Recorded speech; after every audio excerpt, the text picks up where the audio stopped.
everyone, Yogita this side. So we were on this chapter solutions and last video में हमने discuss कर लिया था about basic introduction of solutions कि solutions होते क्या हैं, सोल्यूट क्या है, सोलवेंट क्या है, बाइनरी सॉल्यूशंस किसे कहते हैं और कौन कौन से टाइप के बाइनरी सॉल्यूशंस होते हैं. So I hope you all have got it now. तो अब इस वीडियो में हम उससे आगे स्टार्ट करेंगे.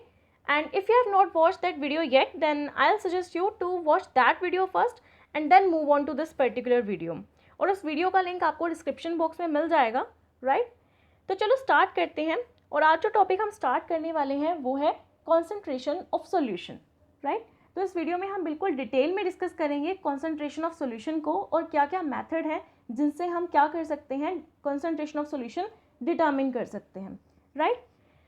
तो देखो कॉन्सेंट्रेशन ऑफ सॉल्यूशन क्या होता है. The amount of solute present in known amount of solvent और सॉल्यूशन. ठीक है, आपने प्रीवियस क्लासेस में भी पढ़ा है कि अगर हमारे पास सॉल्यूशन का क्या है, एक नोन अमाउंट है, मतलब अगर हमने क्या लिया, सॉल्यूशन का एक पर्टिकुलर अमाउंट ले लिया, ठीक है, जो हमें पता है, तो उसमें जितने अमाउंट में सोल्यूट प्रेजेंट होगा वो उस सॉल्यूशन की क्या होगी, कॉन्सेंट्रेशन होगी. ठीक है, फॉर एग्जाम्पल हमारे पास क्या है, मान लो एक बीकर है, ठीक है, और बीकर में हमारे पास क्या है, कुछ शुगर सॉल्यूशन प्रेजेंट है. ठीक है, मतलब हमने क्या किया हुआ है, शुगर को वाटर में सिर्फ डिसॉल्व किया हुआ है, इसको हम क्या बोल देंगे, शुगर सॉल्यूशन. ठीक है, which is in water, right. क्या है ये शुगर सॉल्यूशन, एक तरह का बाइनरी सॉल्यूशन है ना. ठीक है, मैंने कहा था कि इस चैप्टर में हम वैसे भी सिर्फ बाइनरी सॉल्यूशंस ही पढ़ने वाले हैं. तो जब भी आगे मैं सॉल्यूशन वर्ड यूज़ करूँगी तो इट वुड बी अंडरस्टूड कि मैं वो किसके लिए यूज़ कर रही हूँ, बाइनरी सॉल्यूशंस के लिए यूज़ कर रही हूँ, जहाँ पर सिर्फ दो ही कंपोनेंट्स हैं. तो शुगर सॉल्यूशन है वाटर में, यहाँ पर क्या है, सिर्फ दो ही कंपोनेंट हैं. एक तो क्या है, शुगर, ठीक है, और दूसरा कंपोनेंट क्या है, वाटर. शुगर क्या है, ऑब्वियसली सोल्यूट, जो क्या हो जाती है, वाटर में डिजोल्व हो जाती है, राइट, कम अमाउंट में प्रेजेंट है. और वाटर की कैपेबिलिटी क्या है, डिजोल्व करने की. तो water is acting as solvent है, राइट. अब मान लो ये जो शुगर सॉल्यूशन है मैंने कितना ले लिया, 100 ग्राम ले लिया, राइट. तो अब सॉल्यूशन की जो क्वांटिटी है, जो उसकी अमाउंट है, वो नोन है, कितनी है, 100 ग्राम. तो मैंने 100 ग्राम सॉल्यूशन ले लिया, कितना भी हम ले सकते हैं. ठीक है, तो इस 100 ग्राम सॉल्यूशन में, ठीक है, जितनी अमाउंट में सोल्यूट क्या है यहाँ पर, शुगर. तो इस शुगर सॉल्यूशन में, 100 ग्राम शुगर सॉल्यूशन में जितनी शुगर प्रेजेंट है वो इस सॉल्यूशन की क्या हो जाएगी, कॉन्सेंट्रेशन हो जाएगी, राइट. अगर मान लो, मतलब हमने बहुत सारा शुगर सॉल्यूशन बनाया, ठीक है, उसमें से मैंने 100 ग्राम सॉल्यूशन को क्या कर दिया, अलग कर दिया, और मैंने चेक किया कि इसमें कितनी शुगर जो है वो प्रेजेंट है. ठीक है, और मान लो वो कितनी आई, मान लो 10 ग्राम आ गई. तो हम क्या कहेंगे कि इसकी कॉन्सेंट्रेशन कितनी है, 10 ग्राम पर 100 ग्राम ऑफ सॉल्यूशन. समझ आ गया कि जितना भी सॉल्यूशन हमने बनाया है उसमें से अगर आप 100 ग्राम जो है वो उसको अलग करोगे तो उस 100 ग्राम में 10 ग्राम क्या होगी, शुगर होगी. ये इस शुगर सॉल्यूशन की क्या है, कॉन्सेंट्रेशन है कि 10 ग्राम पर 100 ग्राम ऑफ द सॉल्यूशन. ठीक है, पर 100 ग्राम उसके अंदर 10 ग्राम क्या होगी, शुगर होगी, राइट. समझ आ गया. तो देखो अब क्या है कि सॉल्यूशन का अमाउंट हमें नोन है, उसमें सोल्यूट का जितना अमाउंट प्रेजेंट है वो क्या होगी, कॉन्सेंट्रेशन. अब मान लो अगर सोल्यूट का अमाउंट किसी सॉल्यूशन में वो क्या है, ज़्यादा है, ठीक है, तो वो क्या हो जाएगा, मोर कॉन्सेंट्रेटेड सॉल्यूशन. ठीक है, और अगर किसी दूसरे सॉल्यूशन में जो सोल्यूट का अमाउंट है वो क्या है, कम है, तो उस सॉल्यूशन को हम क्या कह देंगे कि वो क्या है, लेस कॉन्सेंट्रेटेड है, या फिर कह सकते हैं कि वो क्या है, डाइल्यूट, राइट. तो देखो दो टर्म्स होती हैं, एक तो हो गया डाइल्यूट, ठीक है, और एक क्या हो गई, कॉन्सेंट्रेटेड. आपने सुना भी होगा कॉन्सेंट्रेटेड HCl, डाइल्यूट HCl. ठीक है, तो उसका क्या मतलब होता है, यही मतलब होता है. डाइल्यूट का मतलब है कि क्या प्रेजेंट है, relatively less amount of solute present है. ठीक है, relatively less amount of solute, तो उसको हम क्या बोल देंगे कि वो सॉल्यूशन डाइल्यूट है. ठीक है, और अगर मान लो relatively more amount of solute present है, ठीक है, more amount of solute present है, तो वो जो सॉल्यूशन होगा वो क्या हो जाएगा, कॉन्सेंट्रेटेड हो जाएगा. समझ आ गया. ऐसे ही मान लो हमने क्या लिया, एक और शुगर सॉल्यूशन बनाया, ठीक है, और उसका 100 ग्राम मैंने इस बीकर में, ये बीकर 1 कह लो और इसको बीकर 2 कह लो, मान लो इस बीकर में मैंने उसका 100 ग्राम विदड्रॉ कर लिया. ठीक है, ये भी कितना है, 100 ग्राम है. ठीक है, तो दोनों की अमाउंट कितनी है, सेम है. ठीक है, सॉल्यूशन मैंने दोनों में कितना लिया है, 100 ग्राम लिया है, पहले वाले का भी 100 ग्राम, दूसरे का भी 100 ग्राम, तभी हम इनकी कंसंट्रेशन को कंपेयर करेंगे. ठीक है, अगर किन्हीं दो सॉल्यूशंस की कंसंट्रेशन कंपेयर कर रहे हो तो उनका अमाउंट हमें सेम लेना पड़ेगा, तभी हम चेक करेंगे कि अमाउंट ऑफ सोल्यूट जो है कंपैरेटिवली अब इनकी हम चेक कर सकते हैं कि कितनी है, ठीक है, क्योंकि सॉल्वेंट की अमाउंट दोनों की सेम है, ठीक है। तो अब मान लो मैंने ये 100 ग्राम लिया और इस 100 ग्राम में मान लो हमारे पास क्या आ गई कि हमें 5 ग्राम शुगर जो है वो इसके अंदर क्या है, डिजोल्व है, ठीक है। तो इसकी कॉन्सेंट्रेशन क्या हो जाएगी, 5 ग्राम पर 100 ग्राम ऑफ सोल्यूशन, ठीक है। देखो पहले क्या था, पहले वाले में 10 ग्राम पर 100 ग्राम थी, इसमें क्या है 5 ग्राम पर 100 ग्राम है। मतलब यहाँ पर क्या है, अमाउंट ऑफ सोल्यूट पहले वाले के कंपैरिजन में क्या है, कम है। तो ये सोल्यूशन क्या हो गया, लेस कॉन्सेंट्रेटेड पहले वाले के कंपैरिजन में। तो ये क्या हो जाएगा, कंपैरेटिवली डाइल्यूट हो जाएगा, ठीक है। और ये वाला सोल्यूशन क्या हो जाएगा, कंपैरेटिवली कॉन्सेंट्रेटेड हो जाएगा, ठीक है, क्योंकि इसमें अमाउंट ऑफ सोल्यूट पर 100 ग्राम ज़्यादा प्रेजेंट है, तो ये ज़्यादा कॉन्सेंट्रेटेड है। यहाँ पर 100 ग्राम कंपैरेटिवली कम सोल्यूट प्रेजेंट है, तो ये क्या हो जाएगा, सोल्यूशन डाइल्यूट हो जाएगा, ठीक है। समझ आया आपकी कॉन्सेंट्रेशन का क्या कंसेप्ट है। The amount of solute present in known amount of the solvent और सोल्यूशन, उसको हम क्या बोल देंगे, कॉन्सेंट्रेशन ऑफ सोल्यूशन, राइट। अब देखो सोल्यूशन के कॉन्सेंट्रेशन को डिटर्मिन करने के लिए हमारे पास बहुत सारे मेथड्स हैं, ठीक है। कौन कौन से मेथड्स हैं हमारे पास, ये सभी मेथड्स जो हैं इनसे हम कॉन्सेंट्रेशन डिटर्मिन कर सकते हैं, ठीक है, किसी सॉल्यूशन की, ठीक है। परसेंटेज जो है वो 3 तरह से आप कैलकुलेट कर सकते हो। एक है percentage by mass, then percentage by volume, जिसको हम वॉल्यूम परसेंटेज भी कह सकते हैं, then mass by volume percentage. Second method है कि आप उसकी स्ट्रेंथ फाइंड आउट करो। थर्ड पार्ट्स पर मिलियन, ठीक है। Fourth is mole fraction, fifth is molarity, sixth molarity, seventh is normality, right. तो ये सभी हमने डिस्कस करने हैं और इनको कलेक्टिवली हम क्या बोल देते हैं, कॉन्सेंट्रेशन टर्म्स। मतलब ऐसी टर्म्स जो क्या करती हैं, सॉल्यूशन की कॉन्सेंट्रेशन को डिनोट करती हैं, तो उनको हम क्या बोलते हैं, कॉन्सेंट्रेशन टर्म्स बोल देते हैं, ठीक है। ये सारी टर्म्स क्या बताती हैं, सॉल्यूशन की कॉन्सेंट्रेशन बताती हैं, तो ये क्या हो जाती हैं, कॉन्सेंट्रेशन टर्म्स, ठीक है। तो देखो इनमें से ये बहुत इंपॉर्टेंट है एग्जाम पॉइंट ऑफ व्यू से, इनमें से पक्का न्यूमेरिकल आ जाता है, ठीक है। और मोस्टली जो न्यूमेरिकल है वो यहाँ से आता है, मोल फ्रैक्शन, मोलैरिटी या फिर नॉर्मेलिटी से, ठीक है। लेकिन जब तक आप परसेंटेज नहीं समझोगे कि परसेंटेज बाय मास का क्या मतलब है, परसेंटेज बाय वॉल्यूम का क्या मतलब है, अगर हमारे पास सोल्यूशन दे दिया कि 10% सोल्यूशन बाय मास है, तो उसका जब तक आपको मीनिंग नहीं समझोगे तब तक आप ये वाले न्यूमेरिकल्स भी सॉल्व नहीं कर पाओगे, ठीक है। तो 1 बाय 1 डिस्कस करते हैं, ठीक है, और बहुत इंपॉर्टेंट है ये।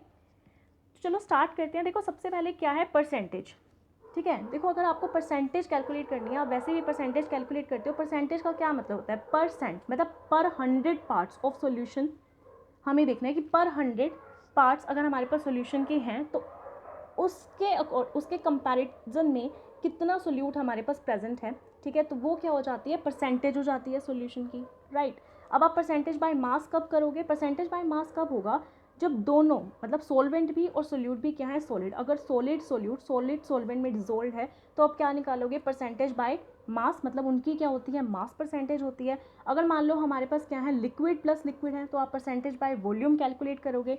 अगर मान लो जो सॉलिड है वो लिक्विड में डिजोल्व है, ठीक है, तो हम क्या कैलकुलेट करेंगे, मास बाय वॉल्यूम परसेंटेज कैलकुलेट करेंगे, ठीक है। तो जो परसेंटेज बाय मास है उसे हम मास परसेंटेज भी कहते हैं, इसको m/m से डिनोट करेंगे।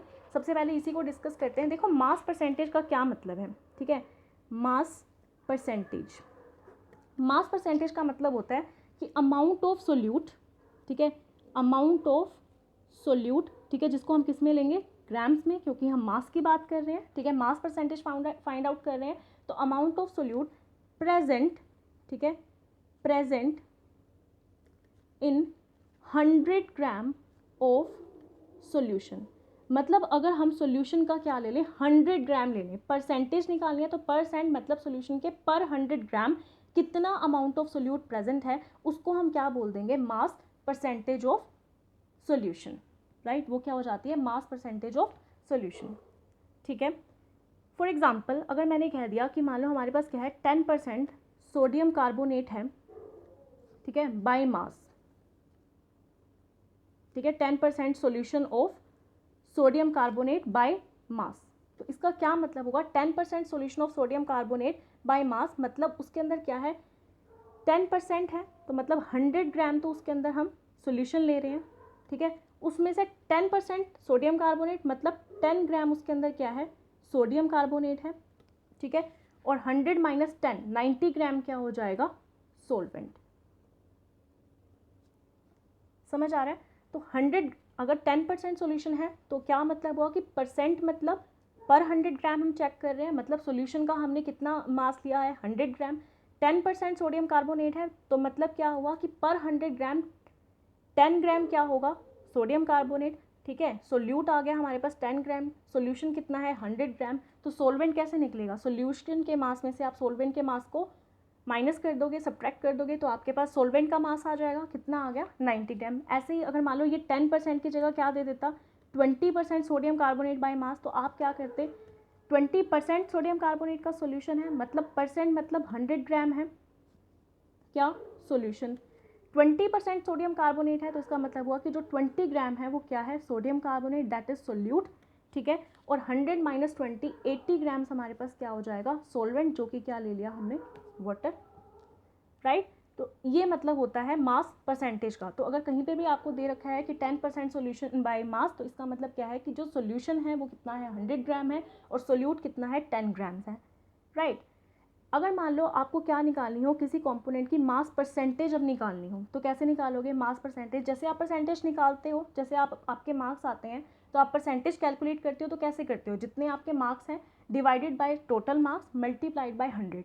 तो ऐसे ही जब आपने मास परसेंटेज निकालनी है किसी कंपोनेंट की, मास परसेंटेज ऑफ एनी कंपोनेंट, तो आप कैसे निकालोगे मास ऑफ दैट कंपोनेंट ऊपर रखोगे, ठीक है, divided by total mass multiplied by 100, right. जैसे मान लो आपके पास क्या है शुगर सॉल्यूशन है, ठीक है, जो हमने बनाया था, मैंने कहा था कि 100 ग्राम हमारे पास सॉल्यूशन है और उसके अंदर जो 10 ग्राम है वो शुगर प्रेजेंट है। ठीक है, मान लो अब मुझे मास परसेंटेज निकालनी है शुगर की, ठीक है, इस 100 ग्राम किसमें सॉल्यूशन में, तो आप क्या करोगे कंपोनेंट का मास कितना है 10 ग्राम डिवाइडेड बाय टोटल मास कितना हो गया सॉल्यूशन का, टोटल मास ऑफ सॉल्यूशन लेना है यहाँ हमने, तो वो कितना है 100 ग्राम मल्टीप्लाइड बाय क्या हो जाएगा 100, तो कितनी आ जाएगी मास परसेंटेज 10%। ठीक है, ऐसे अगर मान लो मैं यहाँ पे 20 ग्राम शुगर ले लेती तो ऊपर आप क्या लिखते 20, कंपोनेंट का मास कितना हो गया अब 20 डिवाइड बाय टोटल मास अभी भी कितना है 100, तो 20 बाय 100 मल्टीप्लाइड बाय 100, तो वो कितना हो जाता 20%। ठीक है, तो this is how we calculate the mass percentage of component. ठीक है, ऐसे ही किसी भी कंपोनेंट की ज़रूरी नहीं है सोल्यूट की, ऐसे आप सोलवेंट की भी कैलकुलेट कर सकते हो। जैसे अगर यहाँ पे 100 ग्राम सोल्यूशन का मास है, 20 ग्राम अगर इसमें शुगर है, ठीक है, तो क्या होगा 80 ग्राम वाटर, 100 माइनस 20 80 ग्राम सोलवेंट हो गया मतलब वाटर। तो आप क्या करोगे मास परसेंटेज अगर आपको वाटर की निकालनी है तो क्या करोगे मास ऑफ दैट कंपोनेंट लिखना है, तो कितना है 80 ग्राम डिवाइडेड बाय टोटल मास कितना है 100 मल्टीप्लाइड बाय क्या करना है हमें 100, क्योंकि 100 से क्यों मल्टीप्लाई कर रहे हैं, क्योंकि हम परसेंटेज कैलकुलेट कर रहे हैं इसलिए 100 से मल्टीप्लाई कर रहे हैं। तो क्या हो जाएगा यहाँ पर 80%, मतलब 80% उसके अंदर क्या प्रेजेंट है वाटर प्रेजेंट है H2O, ठीक है, और 20% क्या प्रेजेंट है शुगर प्रेजेंट है। ठीक है, ये मास परसेंटेज हो गई शुगर की 20%, ठीक है, परसेंटेज बाय मास। ठीक है, और ये क्या होगी मास परसेंटेज वाटर की, राइट, कितनी है 80% है। तो इस तरह से आप मास परसेंटेज जो है वो कैलकुलेट कर सकते हो। ठीक है, तो मास परसेंटेज क्या है amount of solute present in 100 gram of solution, 100 gram of solution में जितना अमाउंट में सोल्यूट प्रेजेंट है उसको हम मास परसेंटेज बोलते हैं। ठीक है, अगर मान लो हमारे पास दे दिया 10% solution of sodium carbonate by mass, तो इसका मतलब क्या है परसेंट मतलब 100 ग्राम सोल्यूशन है हमारे पास और 10% सोल्यूशन सोडियम कार्बोनेट का है, मतलब 10 ग्राम क्या है सोडियम कार्बोनेट प्रेजेंट है। तो 10 ग्राम अगर सोडियम कार्बोनेट है, 100 ग्राम टोटल सोल्यूशन है, तो सोलवेंट कितना हो जाएगा 100 माइनस 10 90। ऐसे ही 20% है तो सोल्यूट का मास कितना हो जाएगा 20 ग्राम्स और 100 माइनस 20 वाटर कितना आ गया 80 ग्राम्स। ठीक है, अगर आपको कंपोनेंट की मास परसेंटेज निकालनी है तो बिल्कुल जैसे जो परसेंटेज वाला फॉर्मूला है वही यूज़ करना है, मास ऑफ दैट कंपोनेंट आप ऊपर रखोगे divided by total mass of solution multiplied by में 100। तो this is how we calculate the mass percentage. ठीक है, ये किसके लिए है जब सॉलिड सोल्यूट सॉलिड सॉल्वेंट में डिजोल्व है। ठीक है, नेक्स्ट मान लो हमें क्या कैलकुलेट करनी है वॉल्यूम परसेंटेज कैलकुलेट करनी है। ठीक है, तो वॉल्यूम परसेंटेज आप कैसे कैलकुलेट करोगे वॉल्यूम ऑफ सॉल्यूशन, ठीक है, वॉल्यूम ऑफ सॉल्यूशन वो किस में होगी इन सेंटीमीटर क्यूब या फिर ml, एक ही बात है। ठीक है, 1 ml is equal to 1 centimetre cube, right. तो volume of solution in ml, पहले हमने क्या लिया था amount of solute in gram, oh sorry volume of solute, ठीक है, वॉल्यूम ऑफ, जैसे यहाँ पर क्या लिया था अमाउंट ऑफ सोल्यूट, जैसे वैसे ही अब हमने यहाँ पर क्या ले लिया वॉल्यूम ऑफ सोल्यूट। पहले क्या था ग्राम्स में, अब क्या है सेंटीमीटर क्यूब या फिर ml में हो गया क्योंकि ये वॉल्यूम है। Present in 100 gram of solution, यहाँ पर क्या हो जाएगा प्रेजेंट इन 100 सेंटीमीटर क्यूब, और we can say 100 ml of solution, जो कि क्या है लिक्विड फॉर्म में है, ठीक है। इसलिए वो हमने क्या ले लिया ml, मिलीलीटर में ले लिया, ठीक है, या फिर आप 100 सेंटीमीटर क्यूब भी बोल सकते हो। तो this is how we calculate, this is how we can defined volume percentage, ठीक है, वॉल्यूम ऑफ सोल्यूट, ठीक है, इन सेंटीमीटर क्यूब और ml present in 100 centimetre cube, क्योंकि परसेंटेज है तो हम 100 सेंटीमीटर क्यूब में देखेंगे कितना है, ठीक है। फॉर एग्जांपल अगर मान लो हमारे पास 10% इथेनॉल सॉल्यूशन है, ठीक है, 10% इथेनॉल सॉल्यूशन है, ठीक है, बाय वॉल्यूम, ठीक है। आपको पता है इथेनॉल जो है वो क्या होता है लिक्विड होता है, ठीक है। तो 10% इथेनॉल है, परसेंट मतलब यहाँ पर क्या है 100 ml आपके पास क्या है टोटल सॉल्यूशन है, ठीक है। 10% इथेनॉल है तो इसका मतलब उसके अंदर 10 ml इथेनॉल का प्रेजेंट है, और 100 माइनस 10 90 ml उसके अंदर कितना हो क्या हो गया वाटर, बिल्कुल सेम है, राइट, समझ आ रहा है। तो वॉल्यूम परसेंटेज क्या है volume of solute present in 100 centimetre cube और 100 ml ऑफ सोल्यूशन, ठीक है। तो इसी तरह से अगर हमें क्या कैलकुलेट करना है वॉल्यूम परसेंटेज कैलकुलेट करना है तो बिल्कुल वैसे ही करेंगे जैसे हम परसेंटेज कैलकुलेट करते हैं, ठीक है। बस यहाँ पर क्या आ जाएगा, हम यहाँ पे क्या आ जाएगी वॉल्यूम आ जाएगी, तो क्या लिखोगे वॉल्यूम ऑफ दैट कंपोनेंट, ठीक है, वॉल्यूम परसेंटेज ऑफ कोई भी कंपोनेंट है तो volume percentage of component is equal to volume of that component divided by total volume. ये वॉल्यूम किस में है ml में, ठीक है, या फिर सेंटीमीटर क्यूब में, ठीक है, ये भी ml में या फिर centimetre cube, one and the same thing, multiplied by the 100। तो volume of that component divided by total volume multiplied by 100, ठीक है। तो ये इस तरह से आप क्या निकाल सकते हो वॉल्यूम परसेंटेज निकाल सकते हो कंपोनेंट की। मान लो मैंने क्या लिया, ठीक है, मेरे पास एक कंटेनर है, ठीक है, उसमें मैंने क्या ली कोई हार्ड ड्रिंक ले ली, ठीक है, उसके अंदर मैंने कहा कि मान लो ये 20% सोल्यूशन है, ठीक है, 20% इथेनॉल सोल्यूशन है,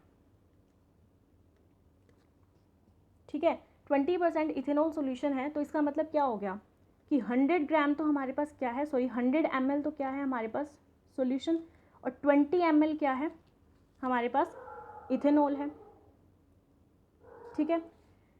तो वॉल्यूम ऑफ दैट कंपोनेंट कितना हो गया, अगर मान लो मुझे वॉल्यूम परसेंटेज निकालनी है किसकी इथेनॉल की, तो वॉल्यूम कितनी है इथेनॉल की यहाँ पर 20, तो 20 डिवाइड बाय टोटल वॉल्यूम कितना है 100 ml, 100 मल्टीप्लाइड बाय 100, तो कितना आ गया वही 20% आ गया, राइट, हो गया ना वही कैलकुलेट, ठीक है। मान लो हमारे पास क्या है सिर्फ ये ना दे रखा होता, हमें सिर्फ ये बता दिया कि 20 ml इथेनॉल है और 100 ml सॉल्यूशन है टोटल, तो कैलकुलेट करो कितनी परसेंटेज है, ठीक है। तो कैसे करोगे, कितना दे रखा है वॉल्यूम ऑफ कंपोनेंट 20 ml, ठीक है, टोटल वॉल्यूम कितना है 100 ml, तो 20 बाय 100 मल्टीप्लाई 100, तो कितनी परसेंटेज आ गई 20% इथेनॉल सॉल्यूशन हमारे पास आ जाएगा, राइट, सिंपल है। ऐसे ही अगर मान लो आपको मास बाय वॉल्यूम परसेंटेज करनी है, ठीक है, मास बाय वॉल्यूम परसेंटेज करना है तो कैसे करोगे, मास ऑफ सोल्यूट लोगे, ठीक है, जो किस में होगा ग्राम्स में, ठीक है, प्रेजेंट इन, अब वो किस में प्रेजेंट होगा इन परसेंटेज है तो प्रेजेंट इन 100, अब वॉल्यूम है मास बाय वॉल्यूम तो 100 ml ऑफ सॉल्यूशन जो कि क्या है लिक्विड, ठीक है, जो कि क्या है लिक्विड है, ओके। तो आप क्या करोगे, जैसे आपने 10% सोडियम कार्बोनेट लिया जो कि किस में बना होता है वाटर में बना होता है, पहले मैंने मान लो वाटर को ग्राम्स में ले लिया था, ठीक है, तो वो हमने बाय मास कर लिया था, ठीक है। और यहाँ पर अगर मान लो 10% सोडियम कार्बोनेट अगर मैंने मान लो वाटर को ml में ही लिया है मिलीलीटर में ही लिया है, तो इसका क्या मतलब हो जाएगा कि जो 10 ग्राम सोडियम कार्बोनेट है, ठीक है, वो कितने ग्राम सोल्यूशन में है इन 100 ग्राम ऑफ सोल्यूशन, राइट। ऐसे ही अगर आपको मास बाय वॉल्यूम परसेंटेज निकालनी है जैसे पहले निकाली है तो क्या लिखोगे, मास बाय वॉल्यूम परसेंटेज निकालने का फॉर्मूला क्या बन जाएगा, मास by volume percentage of that component कैसे निकालोगे, मास ऑफ सोल्यूट जो कि किस में होगा ग्राम्स में डिवाइडेड बाय टोटल वॉल्यूम, यहाँ पर क्या हो जाएगा 100 ml, ठीक है। Total volume of solution multiplied by 100, ठीक है। सिंपल है। ऐसे ही हमारे पास क्या है, पार्ट्स पर मिलियन है, पार्ट्स पर मिलियन। अभी तक तो हम क्या निकाल रहे थे, परसेंटेज निकाल रहे थे, तो हम पर 100 देख रहे थे। अब हम क्या देखेंगे, पर मिलियन में देखेंगे। देखो ये हम कहाँ यूज़ करते हैं, जहाँ पर जो सोल्यूट है वो ट्रेस क्वांटिटीज़ में प्रेजेंट है, ठीक है। जैसे हमारे एटमॉस्फेयर में पोल्यूटेंट्स प्रेजेंट हैं, तो उनको मेजर करने के लिए हम पार्ट्स पर मिलियन यूनिट जो है वो यूज़ करते हैं, ठीक है। उनकी कॉन्सेंट्रेशन अपने एयर में फाइंड आउट करने के लिए, ठीक है, हम क्या करते हैं, पार्ट्स पर मिलियन यूज़ करते हैं, ठीक है। उनको हम पर मिलियन के हिसाब से देखते हैं कि कितनी अमाउंट प्रेजेंट है, ठीक है, क्योंकि वो ट्रेस क्वांटिटीज़ में ही प्रेजेंट होते हैं, दैट्स वाई, ठीक है। तो अब इसमें क्या हो जाएगा, मान लो हमारे पास क्या है, तो इसको आप डिफाइन कैसे करोगे, पहले तो कि मास ऑफ सोल्यूट, ठीक है, मास ऑफ सोल्यूट प्रेजेंट इन पर मिलियन पार्ट्स। मतलब पहले क्या ले रहे थे, पर 100 पार्ट्स ऑफ सॉल्यूशन में चेक कर रहे थे कि कितना सोल्यूट का मास है। अब ये पार्ट्स पर मिलियन है, तो आप क्या करोगे, सोल्यूट का मास चेक कर रहे हो प्रेजेंट पर मिलियन पार्ट्स ऑफ सॉल्यूशन, ठीक है। होता ये भी मास ही है, बस हमने इसके लिए क्या यूज़ कर लिया, वर्ड क्या यूज़ कर लिया, पार्ट यूज़ कर लिया, ठीक है। तो मास ऑफ सोल्यूट प्रेजेंट इन पर मिलियन पार्ट्स जो है आप लिख सकते हो part by mass of solution, right. तो अगर आपको पार्ट्स पर मिलियन निकालना है तो पार्ट्स पर मिलियन आप कैसे निकालोगे, it will be equal to mass of solute divided by, जो कि किस में होगा, ग्राम्स में obviously, then mass of solution, ठीक है, जैसे आप मास परसेंटेज में करते हो, ठीक है, क्योंकि ये भी एक तरह से मास में ही कर रहे हैं हम दोनों कंपोनेंट। तो मास ऑफ सोल्यूशन ये भी क्या हो जाएगा, ग्राम में, बस वहाँ पर क्या था, परसेंट था, तो आप 100 से मल्टीप्लाई करोगे। यहाँ पे पर मिलियन है, तो आप क्या करोगे, मिलियन से मल्टीप्लाई 10⁻⁶ से मल्टीप्लाई कर दोगे, राइट। तो ये क्या हो गया, parts per million, mass of solute present पर मिलियन पार्ट्स ऑफ सोल्यूशन, ठीक है। ओके, तो ये हम कहाँ यूज़ करते हैं, जहाँ पर जो सोल्यूट है वो कहाँ कैसे प्रेजेंट है, ट्रेस क्वांटिटीज़ में प्रेजेंट है, ठीक है। नेक्स्ट होता है स्ट्रेंथ, ठीक है। देखो स्ट्रेंथ क्या है, स्ट्रेंथ हम कहाँ यूज़ करते हैं, अगर मान लो जो हमारा जो सोल्यूट है, ठीक है, वो क्या है, सॉलिड फॉर्म में है, ठीक है, और जो हमारा सॉल्वेंट है वो लिक्विड फॉर्म में है, ठीक है, तो हम क्या कहेंगे, मास ऑफ सोल्यूट, ठीक है, मास of solute present in 1 litre of solution. मान लो हमारे पास क्या है, सॉल्यूशन 1 लीटर प्रेजेंट है, ठीक है। पहले हम क्या करते थे, सॉल्यूशन के अमाउंट को फिक्स किया 100 सेंटीमीटर क्यूब या फिर 100 ग्राम्स। तो अगर मान लो हमारा जो सॉल्यूशन है वो 1 लीटर है, तो 1 लीटर में जितना सोल्यूट का मास होता है उसको हम एक स्पेसिफिक नेम दे देते हैं, उसको हम क्या बोलते हैं, उस सॉल्यूशन की स्ट्रेंथ। क्या बोलते हैं, उस सॉल्यूशन की स्ट्रेंथ, कि 1 लीटर सॉल्यूशन में कितना मास सोल्यूट का प्रेजेंट है, मास of solute present in 1 litre of solution. समझ आ गया। तो आप क्या कह सकते हो कि strength is equal to mass of solute, जो कि किस में होगा, ग्राम्स में, divided by volume of solution, जो कि किस में है, लीटर में, या फिर आप कह सकते हो किस में है, डेसीमीटर क्यूब में। 1 litre is equal to 1 decimetre cube, right. तो ये जो यूनिट्स हैं ये बहुत इंपॉर्टेंट है, ठीक है। वहाँ पर क्या था, ml था, यहाँ पर क्या है, लीटर है, ठीक है। तो मास of solute present in 1 litre of solution, वो क्या हो जाती है, स्ट्रेंथ हो जाती है सोल्यूशन की। इसको आप कैसे लिखोगे, मास of solute divided by volume of solution in litre, और तो यूनिट क्या हो जाएंगी, ग्राम पर लीटर और ग्राम पर डेसीमीटर क्यूब, ठीक है। तो ये इसकी क्या हो जाएंगी, यूनिट्स, ठीक है, ये स्ट्रेंथ की यूनिट्स हो जाएंगी, right.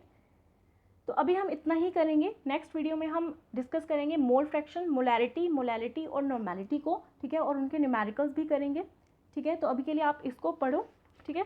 So that's it for today, और thank you so much for watching.